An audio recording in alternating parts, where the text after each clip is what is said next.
aprendermos e sairmos daqui edificados em nome de Jesus. Pastor Eston. Amém. A paz do Senhor, juventude. Cumprimentar também os amigos, os irmãos convidados para a mesa. Deus abençoe. Ali está faltando um pastor Edinho, que é psicólogo. Ele deve estar a caminho, mas foi um dos nossos convidados também a estar presente.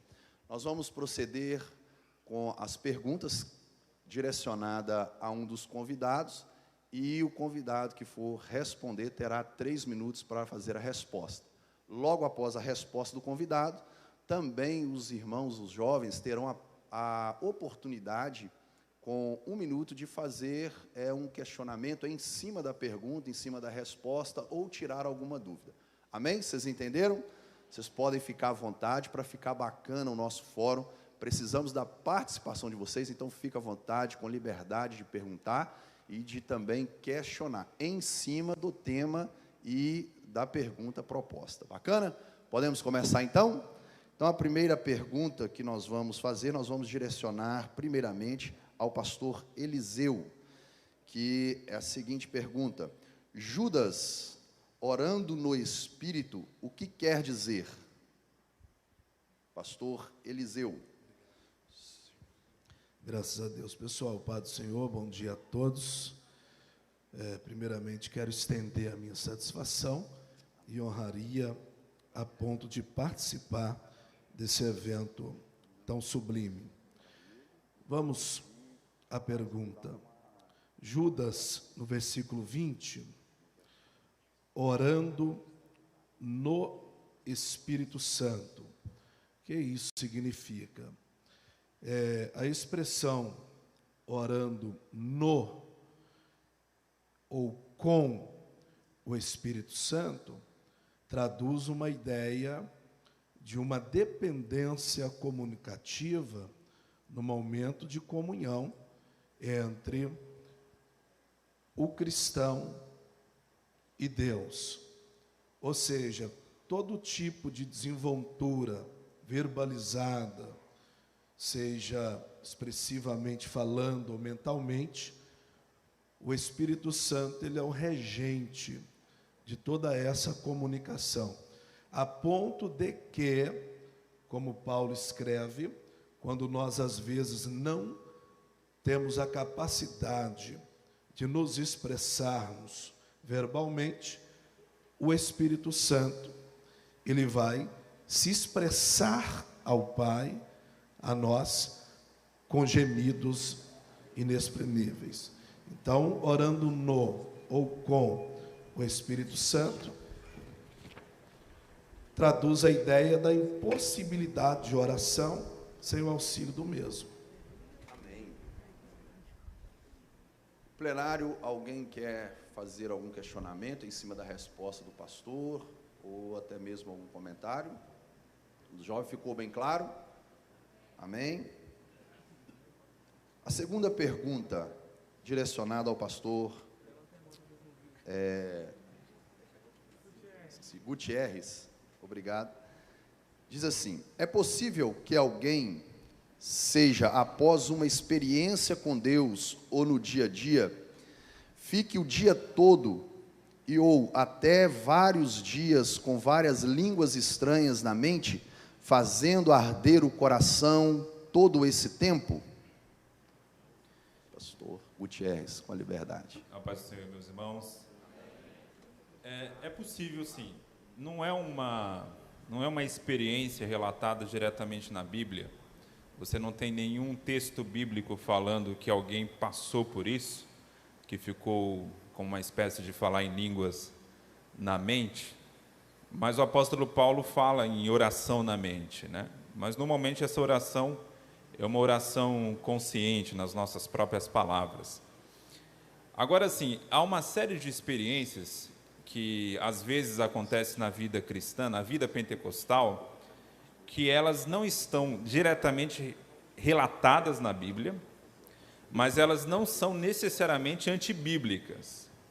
A gente só deve tomar um certo cuidado. Que cuidado é esse? Se você ler a história cristã, você vai ver relatos do tipo: pessoas foram cheias do Espírito e começaram a rir sem parar.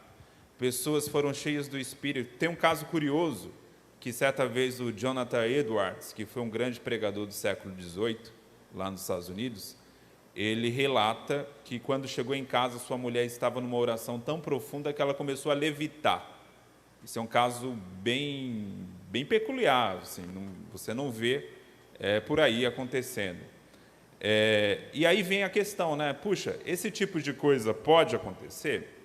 Poder pode. Agora, a gente não pode criar regra em cima disso. Não é porque você teve uma experiência espiritual extraordinária, como o pastor pregou ontem aqui, alguns eventos na nossa vida que são extraordinários, que a partir daí eu vou criar uma regra.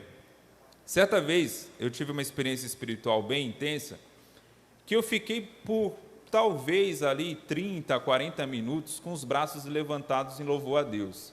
Todo mundo sabe que se você ficar alguns minutos com o braço levantado, você fica cansado. Mas eu não estava cansado, os meus braços não se cansaram e eu estava ali, naquele momento. Mas isso só aconteceu uma vez na minha vida, nunca mais se repetiu. Agora imagine se eu fosse criar doutrina em cima disso, e passasse a ensinar para os irmãos a unção do braço levantado. Né? Não tem sentido nenhum. Deus pode dar, sim, uma experiência bem peculiar, desfrute dela, vai ser uma bênção para a sua vida, só não faça disso regra. Eu lembro, pastor, a respeito de o que se tornou regra, e foi uma polêmica, a unção do riso, né? Que houve aí no nosso...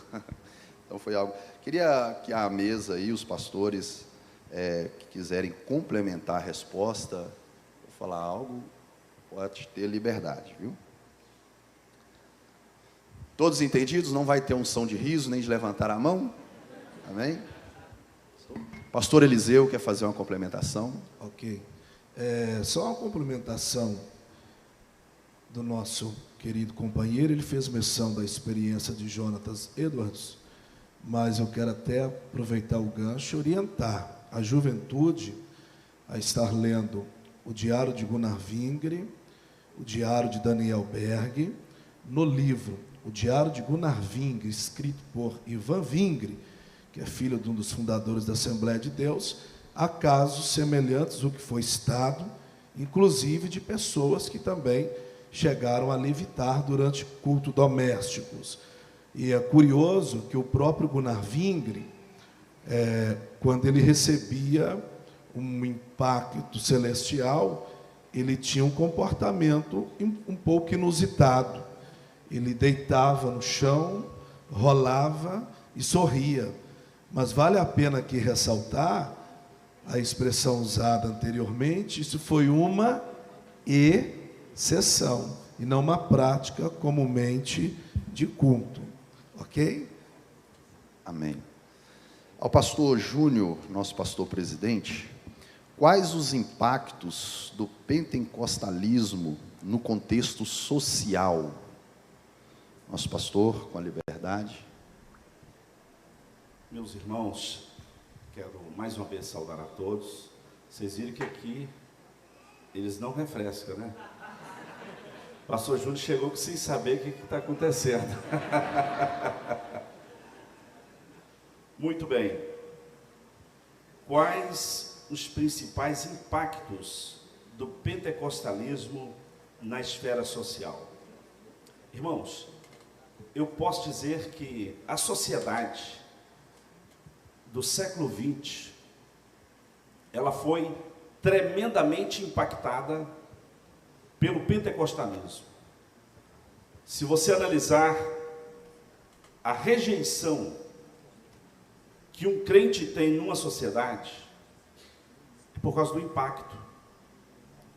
Tem muitos que olham para nós e pensam assim, esse camarada está achando que ele é melhor do que eu. Ele acha que é mais santo. Somos todos iguais. O pentecostalismo faz de nós pessoas até ousadas. Temos ousadia. Quando estamos cheios do Espírito Santo, há uma ousadia em nós. Vou contar um testemunho.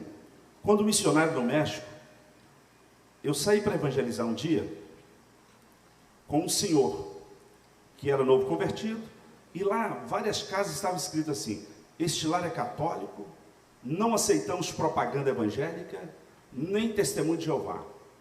Eu estava com aquele novo convertido, eu falei: vamos bater aqui nessa porta? Ele falou: vamos. Aí eu pensei bem, esse rapaz é novo convertido, não sei.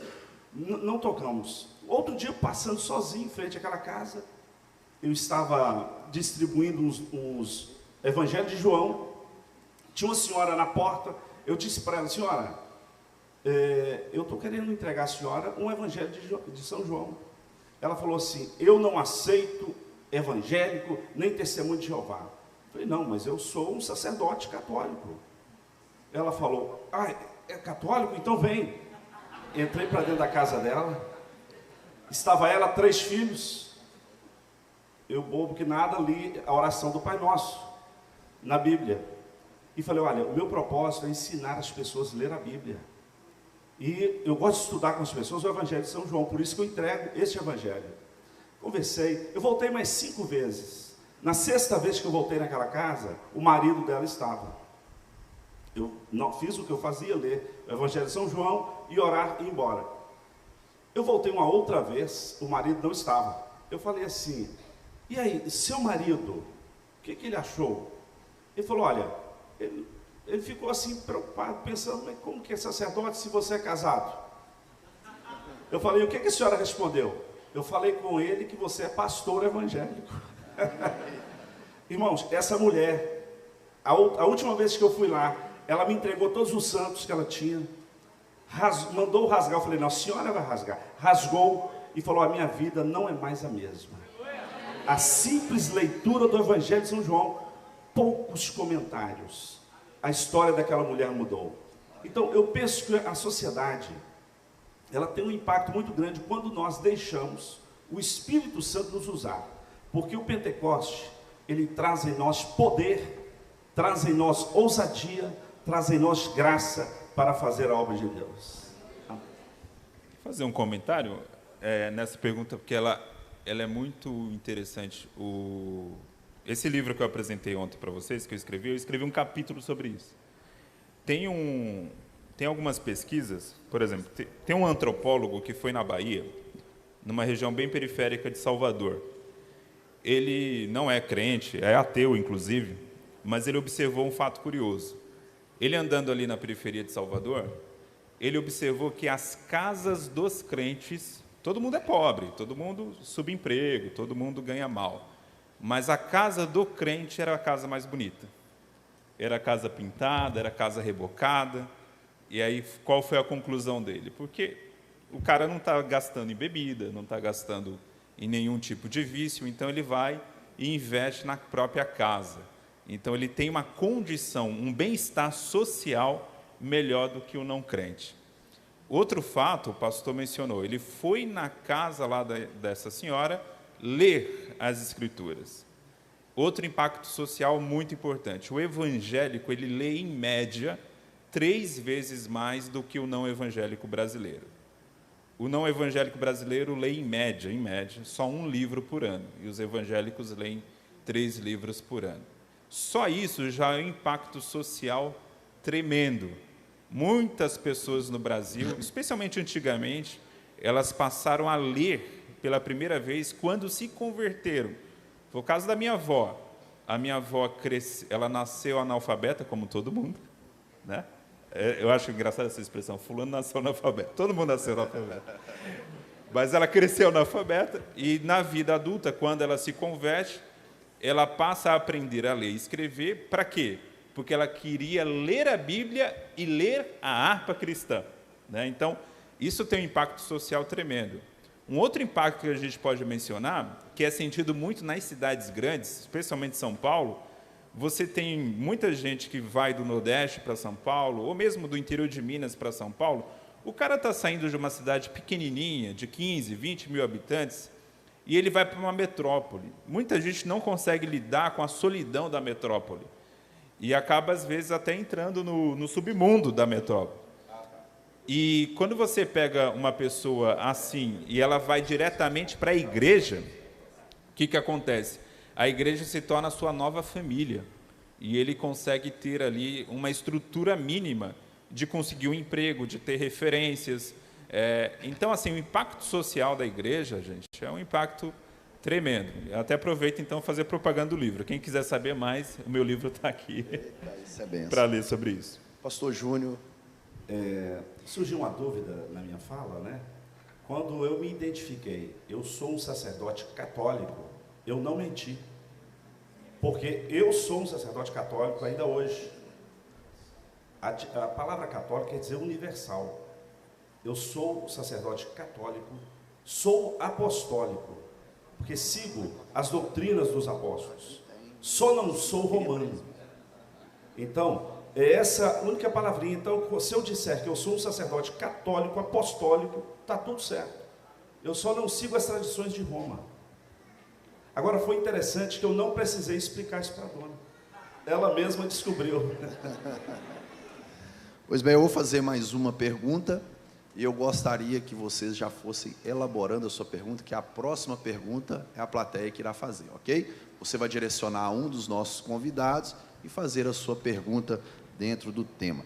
Esta pergunta aqui será para o pastor Gutierrez, direcionada a ele e... Deixa eu ver isso. Tem como ser batizado e não falar em línguas? Pastor Gutierrez. Essa pergunta sempre fazem para mim. É a pergunta mais feita. Vamos lá, pessoal. Ontem, quem acompanhou minha fala, você viu que todos os textos que eu li do Antigo ao Novo Testamento, o enchimento do Espírito vinha acompanhado por uma fala, né? Números 11... Eu não citei ontem, mas posso citar hoje, 1 Samuel 10, 1 Samuel 19, quando você tem enchimentos do Espírito Santo sobre a vida de Saul, ele começa a profetizar. A escola de profetas de Samuel, o Espírito vem, eles começam a profetizar. Números 11, como eu mencionei ontem. Aí, no Novo Testamento, você também tem aquele padrão. Lá em Lucas, Isabel, cheia do Espírito, profetiza. Zacarias, cheio do Espírito, profetiza. E em Atos você tem um padrão que Atos 2, Atos 4, Atos 10 e Atos 19, que as pessoas são cheias do Espírito Santo e começam a falar em outras línguas. Esse é um padrão que é muito claro na Bíblia. E aí, por isso que a gente chama o falar em línguas como um sinal. Agora é importante enfatizar o seguinte: o batismo no Espírito Santo tem como principal resultado a fome pela evangelização. Um desejo muito grande de falar de Jesus. O falar em línguas é um sinal que sinaliza o seguinte: Deus está te dando a capacidade de falar uma língua que você não aprendeu, da mesma forma como Ele vai te capacitar a falar do seu evangelho. Porque, como diz o Evangelho de João, o Espírito Santo nos fará lembrar das palavras de Jesus. Então, o intuito do enchimento do Espírito é nos levar a ser testemunhas do Evangelho. Às vezes a gente foca demais no sinal. O sinal é importante, mas o sinal está sinalizando para algo.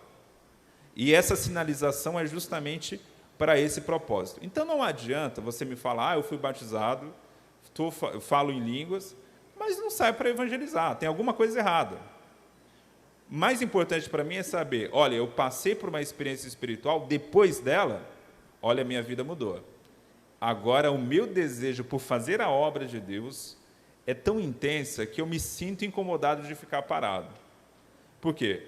Nisso você está, de fato, realizando o propósito do batismo no Espírito Santo. Se preocupe com o sinal? Sim. Busque o sinal? Sim. Mas não esqueça que o sinal está sinalizando para algo ainda maior, para algo ainda mais permanente, para algo ainda mais importante, que é não só falar em línguas do culto, mas falar de Jesus lá fora. Amém. Vamos a palavra ao pastor Eliseu, vai fazer uma complementação. Ok. A pergunta é se pode... Se é possível ser batizado e não falar em línguas. Ok.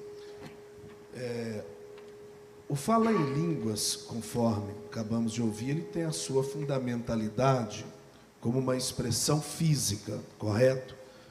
Quando olhamos, por exemplo, a história eclesiológica, quando Charles Fox Fahan, pós-modernidade, ele vai trazer essa ideia da importância do falar em línguas e depois expande com William Seymour. O falar em língua, ele tem a sua especialidade como identificação até mesmo do pentecostalismo.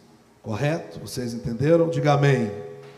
Agora, quando que é possível alguém ser batizado no Espírito Santo e não falar em línguas? É uma exceção e sim é possível. Porque então nós temos que identificar o porquê que a pessoa não fala em línguas. Exemplo, eu preguei numa igreja uma vez, Jesus batizou uns 15 com o Espírito Santo, o culto, pastor Júnior, tinha terminado e tinha um jovem que pulava, chorava, gritava, mas não falava em línguas estranhas. Era bem visível o revestimento pentecostal. Aí, o Espírito Santo me fez compreender algo. Por que que ele não falava em línguas? É porque ele tinha medo de estar imitando alguém, ele tinha medo de ser uma influência diabólica, ele só não saltava o idioma. Aí eu lembro que eu chamei o pastor na época, colocamos a mão na cabeça dele e falamos: sai, espírito de medo, em nome de Jesus. Irmão, ele ficou 30 minutos. Eu, ele e o pastor dentro da igreja, ele marchando da igreja vanguarda e retaguarda e falando em línguas estranhas. Você pode glorificar a Deus por isso? Então, é identificar o bloqueio. Agora, é impossível, ok, alguém manter uma chama pentecostal acesa e não verbalizar línguas estranhas. Isso aí é sem dúvida, porque as línguas estranhas, ela é para edificação própria. Isso quando não há interpretação ao corpo da igreja. Obrigado. Amém. Pastor Júnior também pediu. Olha, meus irmãos, eu penso que eu preciso complementar algo em tudo que nós ouvimos, na minha visão. Porque o grande questionamento é porque outras denominações não interpretam que a pessoa realmente precise falar em línguas estranhas. Isso tem sido talvez a maior dúvida de muitos crentes. A Assembleia de Deus, desde os seus primórdios, ela adotou como, vamos reconhecer que alguém foi batizado com o Espírito Santo com a parte visível do dom, que é o falar em línguas. Uma pessoa foi cheia do Espírito Santo, talvez, eu não vou julgar se ela foi batizada ou não, mas esse critério ficou adotado desde o princípio da Assembleia de Deus, que para que uma pessoa seja reconhecida que foi batizada com o Espírito Santo, ela fala em línguas. Entendeu? Então, eu concordo com o pastor Eliseu, mas esse detalhe, a minha esposa, por exemplo, ela foi batizada com o Espírito Santo dormindo, falou em línguas estranhas várias vezes, mas, assim, no culto, ela nunca falou. Então, eu pergunto, você é batizada com o Espírito Santo? Ela diz, olha, para mim eu sou, mas eu não tenho esse dom manifesto. As pessoas não me ouviram falar em línguas estranhas. Então, irmãos, agora, a importância da Assembleia de Deus ter segurado isso, porque eu acho que foi uma forma também de segurar um pouco de meninice. Entendeu? Eu creio que foi um freio, algo que Deus deu para frear qualquer espírito que venha confundir. Amém. Amém. Todos entenderam? Alguém quer fazer algum comentário, tirar alguma dúvida em cima do tema? Ali nós temos uma irmã. Por favor, diga o seu nome e a sua pergunta, fazendo favor.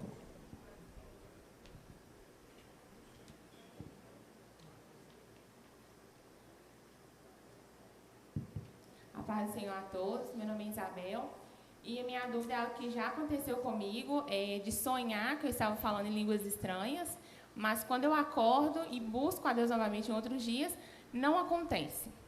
o que poderia ser. Você quer direcionar algum dos participantes ou eu posso direcionar? Pode direcionar? Pastor Antoniel, ó, Gutierrez. Direcionei, está lá atrás. Parece. Como o pastor falou agora da experiência da esposa, esse tipo de coisa acontece de experiências em sonhos, de experiências, às vezes, dormindo, e aí, no dia a dia do culto, não vem. E tudo bem. Acho que o seu foco deve ser o seguinte: eu estou vendo o fruto desse batismo e dessa experiência na minha vida diária em outros sentidos, especialmente, como eu falei, da evangelização, da minha fome por Deus, no sentido de buscar mais a Deus e fazer a sua obra, porque uma coisa é o sinal, outra coisa é o resultado dessa experiência espiritual, porque a experiência ela pode variar. Tem gente que é batizada no Espírito. Eu também tinha medo de ser batizado no Espírito Santo. Eu me converti, eu tinha 11 anos. Aí eu passei a buscar o batismo do Espírito Santo e eu tinha medo, porque eu via cada coisa, né? Eu via o povo pulando, mergulhando debaixo do banco. E eu era meio tímido, então eu achava isso meio estranho, né? Aí eu buscando ali o batismo do Espírito Santo. Quando eu fui batizado, aí eu ia naqueles congressos que o pregador chama na frente para todo mundo vir sendo batizado, e aí os pregadores naquela época costumavam falar muito assim: não ore, só dê glória a Deus, só dê glória a Deus. Aí a gente ficava dando glória a Deus, parecia que a língua ia enrolar, né? Isso é uma técnica de manipulação, inclusive. E aí, graças a Deus que eu não obtive experiência nesse tipo de evento que tinha. Foi num culto de quinta-feira, esvaziado, eu acho que tinha umas 10 pessoas no máximo. Aí eu recebi o batismo do Espírito Santo. Quando eu recebi, eu estava ajoelhado, eu comecei a falar em línguas bem baixinho, e aí veio aquela experiência gostosa e tal, e eu tive, né, aquela sensação, olha, foi diferente. Eu imaginava que eu ia sair rodando no meio da igreja, mas não. Com o tempo, eu fui entendendo uma coisa. As experiências, ela tem muito a ver também com personalidade. Com personalidade. Pessoas tímidas tendem a ter experiências profundas com Deus, mas quietas. Pessoas muito extrovertidas, sabe aquele irmão que fala alto, quando ele está na porta da igreja, toda a igreja já está ouvindo? Aquele cara, quando for batizado no Espírito Santo, sai da frente de Satanás. Que o cara vai chegando mesmo. Então, a experiência ela vai variando. Então, você pode ter uma experiência, muitas vezes, assim, só em sonho, ou só dormindo. A minha preocupação principal é, qual é o fruto dessa experiência? Eu acho que deve ser esse o nosso foco, tá? Mais do que, necessariamente, puxa, eu queria ser, ou falar no meio do culto, né? Não, o importante é, eu estou sendo evangelizador, de fato, eu estou buscando mais a Jesus. Amém. Queridos, para abrilhantar ainda mais a nossa mesa, eu gostaria de convidar o nosso pastor Júlio César para compor aqui a nossa mesa e estar nos ajudando mais uma vez. Olha só para você ver. Só para mexer mais um pouquinho, ontem a filha dele no lanche viu uma fotografia e disse assim: mamãe, o mais bonitão aqui é esse aqui, ó. Aí eu falei: isso é porque ele está de óculos escuro. Pastor, mas Deus abençoe. Obrigado, pastor.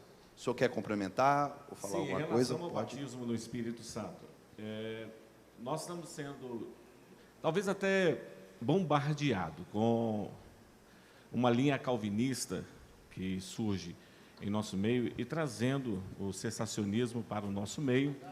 E nas leituras de livros editados por alguns homens que são homens de Deus, homens como Augusto Nicodemos, homem extraordinário como Hernandes Dias Lopes, e temos que tomar muito cuidado em relação ao cessacionismo. Por quê? Nesta palavra, batismo com o Espírito Santo, batismo no Espírito Santo, há uma diferenciação, e precisamos diferenciar. Temos aqui o Gutierrez, que já ouvi ele falando várias vezes, batismo no Espírito Santo. Pastor Ezequias Lopes, pastor Ezequias Lopes mesmo? Soares, Ezequias Soares, na lição 8ª do ano retrasado, ele falou sobre o batismo no Espírito Santo. Pastor Antônio Gilberto, quando ele vai se referir no batismo, na experiência do falar em línguas, batismo no Espírito Santo. Então é importante nós separarmos as questões. Batismo no Espírito Santo é a experiência pentecostal, é o batismo com a evidência no falar em línguas. Agora vamos lá. Batismo com o Espírito Santo. Quando você chega com um presbiteriano e vai falar assim, eu sou batizado com o Espírito Santo, o presbiteriano vai dizer assim também, mas eu também sou. E agora? Ao impasse, você fala assim, mas eu falei em língua estranha, e o outro vai dizer, quem disse para você que para ser batizado com o Espírito Santo precisa falar em línguas? E ele está certo, e ele não está errado. E olha como são as coisas. O batismo com o Espírito Santo é a experiência no ato da salvação. Então, batismo com o Espírito Santo, todos são batizados no ato da conversão. Batizado com o Espírito Santo, mergulhado com o Espírito Santo, é o regeneração, é o novo nascimento. Agora, vamos falar aqui, vamos pegar aqui essa questão do batismo com o Espírito Santo, no ato da conversão. Somos vestidos com vestes de salvação. No ato do Pentecoste, já não somos vestidos, nós somos revestidos de poder. Aí em Atos capítulo 2, já está falando do batismo no Espírito Santo. E a evidência é o falar em línguas, tanto o mistério da xenolalia quanto da glossolalia. Um é língua estranha para quem está falando, ele foi batizado no Espírito Santo, é estranho para quem está falando, mas não é estranho para quem está ouvindo. Pastor, me dá mais um minuto aí, antes de puxar meu paletó. Só para vocês terem uma ideia, estranho para quem está falando, mas não é estranho para quem está ouvindo. Um assessorista de elevador, isso faz uns 20 anos atrás. Ele estava em um prédio, ele era assessorista, ele ficava ali apertando os botões. Hoje não existe mais isso. Um judeu entrou no elevador, ia lá para o 15º andar. Ele falava português, meio enrolado, falou com o assessorista. 15º. Aí o assessorista da Assembleia de Deus, paf, bateu o 15º, o elevador começou a subir. E o assessorista teve um arrepio no corpo e começou a falar em línguas estranhas. E renovado lá dentro, e o judeu com o olho estatalado assim, e ficou assustado com aquele mistério daquele homem falando em línguas estranhas. Era estranha mesmo para o assessorista. Mas quando o judeu chegou lá em cima, e chegou na sala onde ele foi, ele falou assim, quem é aquele homem que estava no elevador? É o assessorista, o homem que trabalha no elevador mesmo. Uai, por que ele estava falando a nossa língua da nossa pátria? E falando a respeito de Jesus. É isso aqui, aquele mistério de Atos capítulo de número 2. Estranho para quem está falando, mas não é estranho para quem estava ouvindo. E depois, língua estranha para quem está falando, para quem está ouvindo, vai edificar a si próprio. Tá bom? Então, há a diferença batismo com e batismo no Espírito Santo. Batismo com a experiência da salvação, batismo no Espírito Santo, revestimento de poder. Opa, bacana. Amém, irmãos? Essa daqui é boa, chegou agora. Mas eu vou deixar você que está aí perguntar primeiro. Tem alguém que quer fazer alguma pergunta aqui? Só você levantar a mão como o Tiago fez, viu? Que o nosso irmão vai levar o microfone até você. Irmãos, Pai do Senhor, é o seguinte, o irmão falou ali agora a respeito da manipulação. E eu me preocupei, porque eu aprendi com um pastor, hoje já está jubilado, no momento da oração, que a gente chama o pessoal para vir à frente, para orar pelo batismo com o Espírito Santo, eu aprendi com esse pastor que falar com o pessoal da seguinte maneira. Inclusive, na semana passada, eu estava pregando na região do Bom Jardim, e eu falei sobre isso. Falei, quando você estiver orando, dá glória a Deus, dá aleluia. E quando o irmão falou que é uma técnica de manipulação, eu falei com essa menina, eu fiquei preocupado, porque não é essa visão que eu tinha e foi aquilo que eu aprendi. E se realmente for a técnica de manipulação, eu já quero pedir desculpa para a igreja, porque nunca foi a intenção do meu coração. Aí eu queria saber, aproveitando que o pastor falou, como que a gente vai fazer essa oração e como que eu devo agir nesse momento da qual a gente estiver ali conversando com o pessoal, orando, na verdade. Obrigado. Sabe o problema? É o seguinte, muita gente acha que tem técnica para ser batizado no Espírito Santo. E não tem técnica, basta orar. E vai ter momento que você vai ver seu amigo do lado sendo batizado e você não. E você está orando há mais tempo do que ele. É a soberania do Espírito Santo. Deus sabe o que faz. O nosso papel é orar e pedir. E nós, como pregadores, nós devemos orientar apenas a pessoa a orar. Por que eu falo que é técnica de manipulação? Às vezes, e muita gente faz isso sem essa intenção maldosa, mas é uma técnica porque é o seguinte, quando você fala, porque eu ouvi muito isso, não é para orar, é só para dar glória a Deus. Experimente fazer isso. Glória, glória, glória, glória, glória, glória, glória. Uma hora a língua enrola.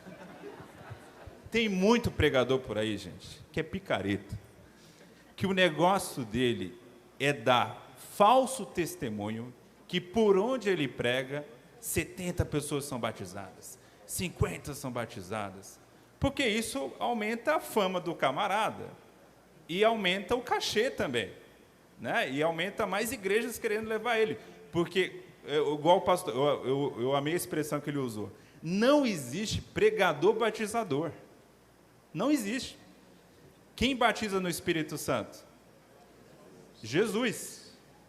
João Batista falou, e virá aquele que vos batizará com o Espírito Santo. Virá aquele, ele estava se referindo a Jesus. E isso, então não é um pregador especialista. Esse pregador, vamos chamar no próximo congresso fulano de tal, porque esse é especialista em batizar o povo, né? E aí os camaradas vão usando essa... Eu já vi tanto isso. E, para mim, a maior evidência de muita falsidade, infelizmente, nesse meio, certa vez eu estava numa igreja, era um domingo de manhã como esse, o camarada era desse tipo, e aí, naquele culto, supostamente, 70 pessoas foram batizadas no Espírito Santo. 70. Houve uma convocação no domingo à tarde para uma grande evangelização na frente da igreja. Dos 70 batizados, sabe quantos apareceram? 3. Esses 3 foram batizados. Agora 67 não. Então, assim, é muito... Porque como que eu acabei de ser batizado domingo de manhã, na primeira convocação, domingo à tarde, para fazer a obra de Deus, eu não vou? Tem alguma coisa errada aí, né? Então, assim, Gutierrez, o que eu preciso fazer para ser batizado? Peça a Deus, deseje. E não desista. Quando Jesus fala aquela palavra, bater e buscar, ou seja, ele falando ali com perseverança, quando você lê no Evangelho de Lucas, o contexto ali é a busca do Espírito Santo. Então, assim, Jesus fala muito em perseverar. Por que muita gente não é batizada no Espírito Santo? Uns não buscam, outros buscam por um tempo, não acontece nada e ele desiste. Você precisa perseverar, gente. Tem gente que fica anos buscando o batismo do Espírito Santo. Tem gente que busca por semanas e recebe. Deus sabe o porquê. Eu não tenho uma resposta para isso. Por que Deus demora para um e não demora para outro?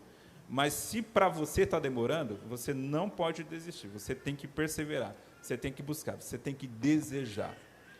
Quando eu busquei o batismo no Espírito Santo, eu era um adolescente de 11, 12 anos. Eu ia em campanha de oração 6 horas da manhã na igreja, porque era o maior desejo da minha vida, era ser batizado no Espírito Santo. E veio. Então a questão é, o quanto de prioridade também eu tenho colocado nisso na minha vida, né? Amém. Um dos participantes quer fazer a colocação, pastor. Eu entendo que houve algum momento na história da nossa igreja que alguns pregadores, eles traziam as pessoas à frente e, quando ele descia e orava sobre as pessoas, ele incentivava a pessoa a fazer assim, glu, glu, glu, glu, glu, glu, glu, glu. Eu estou falando que não estou falando de algo que eu inventei, eu vi várias vezes. Aí, pastor Gutierrez, eu entendo que há uma manipulação. Ô jovem,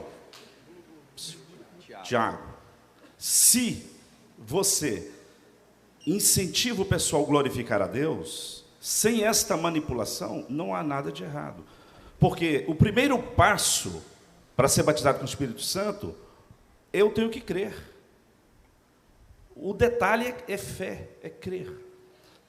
E tem hora, só para os irmãos terem uma ideia, nós tivemos aqui em Patinga 2 jovens, começaram pregando e dando aula. Eles não eram batizados com o Espírito Santo. Ou melhor, eles não eram batizados no Espírito Santo. Mas quantas pessoas foram batizadas através deles? Que é Juvenil Machado e Geraldo Miranda. Visitaram essas regionais todas. Eles não eram. Demoraram a ser consagrados. Hoje, Juvenil é pastor. O Geraldo Miranda faleceu, era um evangelista, mas foram muitos anos. Então, Deus, Ele usa quem Ele quer, e nós não precisamos de manipular ninguém. Se você, como pregador, crê, ore, que Jesus vai batizar. Se você é servo de Deus, crer, ore, que você vai receber.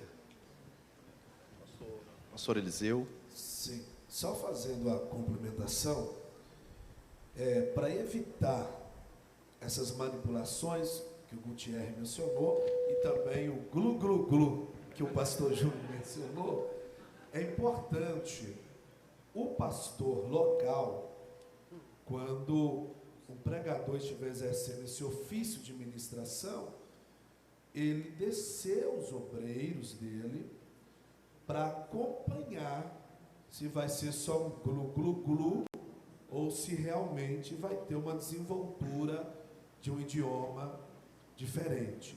Então, eu acho muito importante, pastor Júnior, quando os diáconos e presbíteros acompanham se foi realmente batizado com o Espírito Santo ou não. Porque o pregador manipulador, conforme o Gutierrez falou, ele é muito bom para números, né? Você deu o exemplo de 67 foram arrebatados naquela tarde, de tão grande foi a experiência. Então é importante ter sempre uma liderança da igreja local, acompanhando e, se possível, separando naquele mesmo momento, e pedir depois uma certificação manifestada. Amém. Entendido, irmãos? Só para nessa complementação, a questão da manipulação, eu creio também, a preocupação do Tiago é questão de intencional. Quando a pessoa tem a intenção de manipular, qual que não foi, porque realmente nós aprendemos assim, vai dando glória. Inclusive ontem eu comentei com 2 lá fora, que se eu tivesse a oportunidade eu ia pedir o pessoal aqui para começar a glorificar, não ficando de olho aberto, mas dizer glória, glória, glória, graças a Deus que eu não fiz. Mas não ia ser intencional não, como foi com o Tiago também. Nós realmente aprendemos assim. Esta daqui é quente, eu vou fazer mais essa, depois eu volto para a plateia. Eu vou direcionar ao pastor Júnior Calais. Daniel Feliciano, ele pergunta assim, pastor, o que seria um namoro pentecostal? Como seria o segmento do relacionamento? Essa é boa. O namoro pentecostal. Irmãos, só mais uma observação. Pedir aos convidados para observarem na nossa tela. O tempo está sendo colocado lá, porque a coisa está esquentando, está ficando boa, né? Então nós precisamos de mais tempo. 3 minutos para o pastor Júnior responder. Eu falei que aqui não refresca, né? Sentou nessa cadeira aqui. Olha, ser pentecostal quer dizer ser cheio do Espírito Santo. Templo, esse corpo é templo, é morada do Espírito Santo. O jovem, ele reserva o sexo para depois do casamento. Jovem pentecostal, ele não vive a prática do sexo antes de se casar. Esse é jovem pentecostal. Jovem que não é pentecostal, que não está nem aí com a igreja, para ele não faz diferença. Ele participa, faz as despedidas de solteiro, inclusive tendo relações com outras. Não é jovem que quer morar no céu. O jovem pentecostal, ele se reserva, ele preserva a si, como também a sua futura esposa. Então, esse jovem pentecostal, ele é cuidadoso, ele tem respeito para com a sua namorada, e vice-versa, a sua namorada respeita o seu namorado, porque são pentecostais. Pentecostal, irmãos, rejeita aquilo que o mundo quer impor como normal. Amém? Amém? Algum dos convidados complementar? Amém. Aí, ó, eu vou complementar o pastor aqui, ó, jovem pentecostal, apenas fala do pastor Júnior, né? O que serve o Pentecoste? Seria um despertamento, né? É o poder, é o dínamos, é a capacitação para fazer e realizar o que os outros não realizam. O que os outros não fazem, um jovem pentecostal faz. E a capacitação do sobrenatural na vida de jovens que namoram, sua busca sempre será a direção de Deus. E buscando a direção de Deus, jovens pentecostais irão namorar como deve ser o namoro de um jovem pentecostal. No caminho da leitura da palavra, na meditação, na busca ao Senhor, e no momento e na hora certa, ir para o abraço depois de receber a bênção do pastor Júnior no casamento. Pois bem, vamos voltar às perguntas que foram feitas no ato da inscrição, depois eu retorno para a plateia. Vamos, e essa eu vou dirigir ao pastor Eliseu. Tem como ser revestida de poder sem ter fruto? Ou frutos? Negativo. O fruto é a caracterização, seja concreto, abstrato, da ação e do domínio do Espírito Santo no cristão. O pentecostalismo, ele não é apenas sentido. O pentecostalismo, ele é praticado. E essas praticidades são os frutos a níveis internos e estereótipos externos também. Então, uma pessoa que diz sentir o poder de Deus numa manhã como essa, e ao sair do templo, a sua conduta é inadequada ao cristianismo, ele sentiu qualquer outra espécie de movimentação, exceto o revestimento do poder de Deus, uma vez que isso é transformador. Ok? Um dos convidados, podem complementar? Tem um ponto relacionado a essa pergunta que também vem, se é possível ser usado por Deus e não ter uma vida com Deus. E aí, nesse sentido, a resposta não é contradizendo o que o pastor falou, porque, de fato, uma pessoa plena do Espírito, ela vai condizer isso na sua vida, mas há também a possibilidade de ser usado por Deus sem ter uma relação direta com Deus. E há vários exemplos na Bíblia disso, né? Você pega Balaão, a própria Bíblia chama Balaão de falso profeta, mas tem um momento que ele traz profecias verdadeiras. Nabucodonosor, um homem idólatra, um homem perverso, ele teve sonhos proféticos. Talvez o sonho profético mais extraordinário que há na Bíblia é o sonho de Nabucodonosor, e ele era idólatra naquele momento.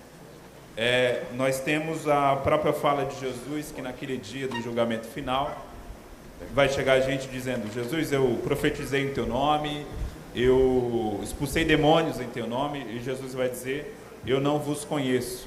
O vos conheço aí é um hebraísmo, que Jesus quer dizer o seguinte: eu não tenho um relacionamento com você.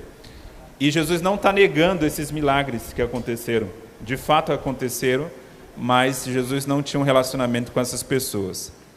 É preciso muito cuidado, porque em alguns casos a pessoa pode ser usada por Deus e não ser de Deus, né? E então muita gente também pensa: puxa,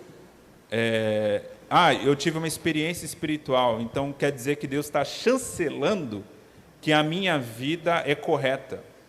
Cuidado com isso. Aqui no Brasil, Assembleia de Deus tinha um pregador que era assim. Ele, por onde andava, pessoas eram curadas, e eram mesmo. eram curadas de verdade. Aí não era manipulação, não. Pessoas davam testemunho da pregação dele, que ele orava e eram curadas. Depois se descobriu que até em pedofilia o cara estava envolvido. Há pessoas nesse nível que, sabe o que é isso? Juízo de Deus. Deus se manifesta muitas vezes juízo. Essa pessoa está indo para o inferno. Porque sobre ela Deus permanece abençoando outras, quando ela própria é um servo de Satanás. Isso é pesado. Deus me livre desse tipo de juízo. Porque é o tipo de juízo que a pessoa nem dá conta de si que ela está errada. Parece que ela está sendo aprovada por Deus. Amém. Pastor Eliseu, Ok. ele pediu primeiro para sair, depois eu dou o seu. Isso, eu só quero fazer uma réplica, porque é o seguinte: as perguntas são parecidas, mas não são iguais. É possível ser usado por Deus e não ser comprometido com Ele, ok? Tanto que até uma jumenta foi usada, mas é impossível ser revestido do Espírito Santo, essa é a pergunta, e não dar fruto. Porque a expressão gramatical revestimento do Espírito, o predicado é nominal, e isso indica um estado, e não uma prática isolada. Então é impossível ser revestido do Espírito e não dar fruto.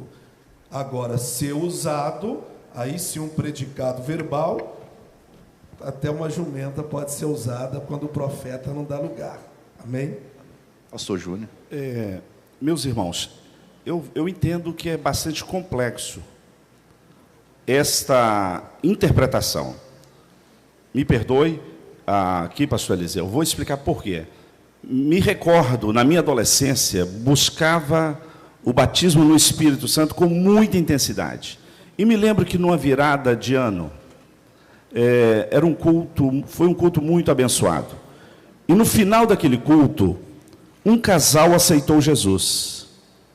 Quando esse casal aceitou Jesus, vieram à frente, a mulher foi batizada com o Espírito Santo na hora, no momento que ela aceitou Jesus. Só que eles não vinham de uma vida, vamos dizer, certinha. Muitas complicações. Eu vou até evitar dar muitos detalhes, porque talvez seja a pessoa conhecida. Essa pessoa, pouco tempo depois, desviou. Mas ela falou em línguas, foi uma manifestação da glória de Deus naquela congregação. Ela ficou crente pouco tempo. Eu perguntaria qual fruto ela tinha para ela receber. Porque eu entendi, pastor Eliseu, o ato do revestimento. No ato, qual fruto que eu tenho que ter para receber? Não existe, eu não tenho que ter fruto. Entendeu? No ato, porque a pergunta é assim, ó, tem como ser revestido de poder sem ter frutos? Na minha visão, tem. Porque é aquele momento. Agora, o revestimento produzirá frutos. Isso. Eu acho Entendeu? que a ideia da pergunta é a produtividade e não a ocasião específica. Mas olha, você do vê. momento, né? A pergunta é, tem como ser? Então, é ato. Bom, esse foi o meu entendimento. E sem ter. Sem ter. Pode, eu, na minha visão, pode ser, pode receber. Os frutos é uma consequência. Em alguns, os frutos não virão. Quem fez a pergunta está aí? Isso.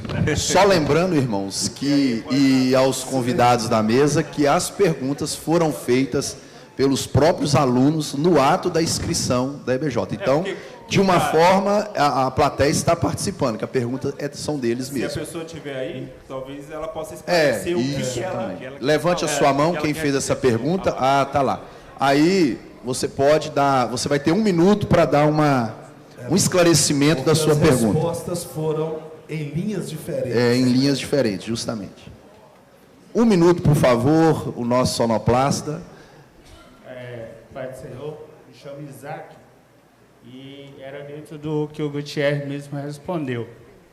E eu já até ia, quando voltasse para a plateia, eu ia perguntar sobre Lucas 24, o que é o revestir e do que eles já estavam vestidos para ser revestidos. Mas a ideia da pergunta é a questão da evangelização e do batismo com o Espírito Santo gerar frutos. Então, a linha de raciocínio que eu tentei colocar foi esta. Ok. Permita-me responder? Lucas 24, 49. Né? Ficai em Jerusalém, até que do alto sejais revestidos de poder. Está falando do batismo no Espírito Santo. O batismo com o Espírito Santo é no ato da conversão. Quem é batizado com o Espírito Santo, no ato da conversão, ele vai receber o Espírito Santo vai fazer morada dentro dele. A partir do momento que o Espírito Santo faz morada dentro dele, ele vai produzir frutos dignos desse arrependimento e dessa conversão. Então, esse Lucas 24, 49 vai se cumprir em Atos, capítulo 2, revestimento de poder, batismo no Espírito Santo. Ok? Esclarecido? Sobre essa questão, é importante também enfatizar que até hoje, infelizmente, tem alguns pentecostais que acham que só passam a ser habitados pelo Espírito Santo depois da experiência do batismo no Espírito com falar em línguas. Não, gente. Todo crente, depois de convertido, passando pelo milagre da regeneração, ele passa por esse batismo pelo Espírito Santo e ele já é habitado pelo Espírito, ele já é selado pelo Espírito. Pode falar cheio do Espírito Santo. E cheio do Espírito. É uma forma também de falar, né? Mas é importante enfatizar, todo crente convertido já tem o Espírito Santo, por isso que a gente fala em revestimento de poder. Pastor Eliseu fazendo uma complementação. Então, irmãos, o pastor Júlio pediu para dar um respaldo, porque a pergunta ela teve duas linhas interpretativas.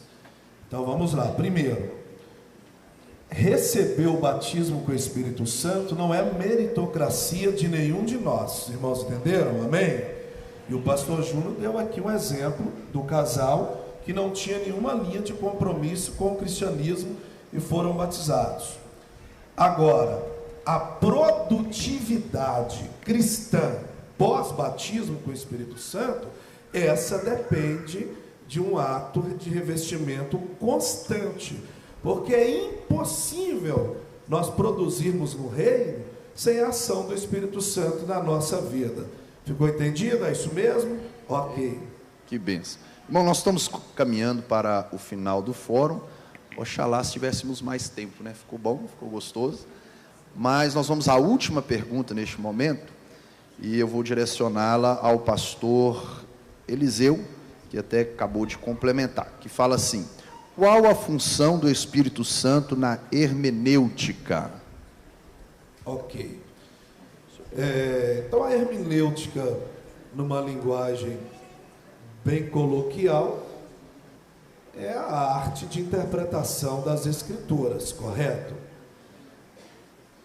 O autor das Escrituras é o Espírito Santo, que utiliza-se de 40 escritores para a escrita dos 66 livros. A função do Espírito Santo na interpretação das Escrituras, ela é total, porque é o autor ao nosso lado para abrir-nos o entendimento, para enxergarmos o que está nas entrelinhas do texto. Então é uma função imprescindível, fundamental, e chega até a ser impossível interpretar as Escrituras sem a iluminação do Espírito Santo. Ok. Pastor, alguém quer fazer alguma complementação em cima disso? Tem um ponto também importante, que é o papel da experiência na interpretação. Né? Em que sentido? A gente sabe que a experiência não está acima da Bíblia, eu até enfatizei isso bastante ontem, mas a experiência tem um papel importante no processo de interpretação. Em que sentido? Uma coisa é você ler um texto bíblico, como Atos, sem a experiência pentecostal. Quando você passa pela experiência, você tem uma nova leitura sobre o texto. Em que sentido? Por exemplo, tem cristãos na China hoje que estão sofrendo dura perseguição, o Estado é contra eles, eles estão vivenciando milagres, batismos no Espírito Santo. E aí, quando eles leem Atos, eles costumam falar isso. Essa história é a minha história. Eu estou me vendo aqui. Quando eu estou numa sociedade muito confortável como a nossa, em que a igreja e o Estado se dão muito bem, e aquela coisa toda, a gente não tem a mesma experiência da igreja de Atos, nesse sentido. A gente não tem a mesma experiência. Então, nesse sentido, a nossa leitura é um pouco mais pobre do que a leitura desse irmão, que está num contexto mais parecido com a igreja do primeiro século.